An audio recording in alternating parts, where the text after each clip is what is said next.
സംസ്ഥാനത്ത് ഇന്നും ശക്തമായ മഴയ്ക്ക് സാധ്യതയെന്ന് കാലാവസ്ഥാ വകുപ്പിന്റെ മുന്നറിയിപ്പ്. തെക്കൻ ജില്ലകളിൽ വിവിധയിടങ്ങളിൽ ഒറ്റപ്പെട്ട കനത്ത മഴയ്ക്ക് സാധ്യതയുണ്ട്. ഇന്ന് 3 ജില്ലകളിൽ യെല്ലോ അലർട്ടാണ്. കേരള ലക്ഷദ്വീപ് തീരങ്ങളിൽ മത്സ്യബന്ധനത്തിന് വിലക്ക് ഏർപ്പെടുത്തിയിട്ടുണ്ട്. കൂടുതൽ വിവരങ്ങളുമായി ഞങ്ങളുടെ പ്രതിനിധി ദേവിക ചേരുകയാണ്. ദേവിക, എന്താണ് കാലാവസ്ഥാ വകുപ്പ് പറയുന്നത്? ഇന്നത്തെ ഒരു അലർട്ടുകളൊക്കെ ഏതു വിധത്തിലാണ്?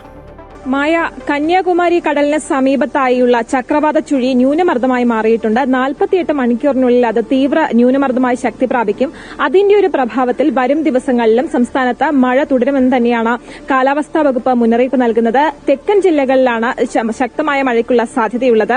അതായത് തിരുവനന്തപുരം, കൊല്ലം, പത്തനംതിട്ട ജില്ലകളിൽ നിലവിൽ യെല്ലോ അലർട്ട് പ്രഖ്യാപിച്ചിട്ടുണ്ട്. വരും മണിക്കൂറുകളിൽ മഴ കൂടുതൽ ശക്തി പ്രാപിക്കുമെന്ന് തന്നെയാണ് കാലാവസ്ഥാ വകുപ്പ് മുന്നറിയിപ്പ് നൽകുന്നത്.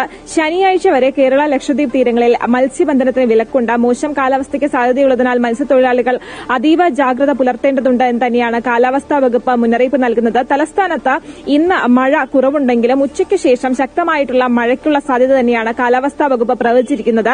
ശക്തമായ ഇടിമിന്നലിന് സാധ്യതയുണ്ടെന്നും കാലാവസ്ഥാ വകുപ്പ് മുന്നറിയിപ്പ് നൽകുന്നുണ്ട്. മായ, ദേവികയാണ് വിവരങ്ങൾ നൽകിക്കൊണ്ടിരുന്നത്.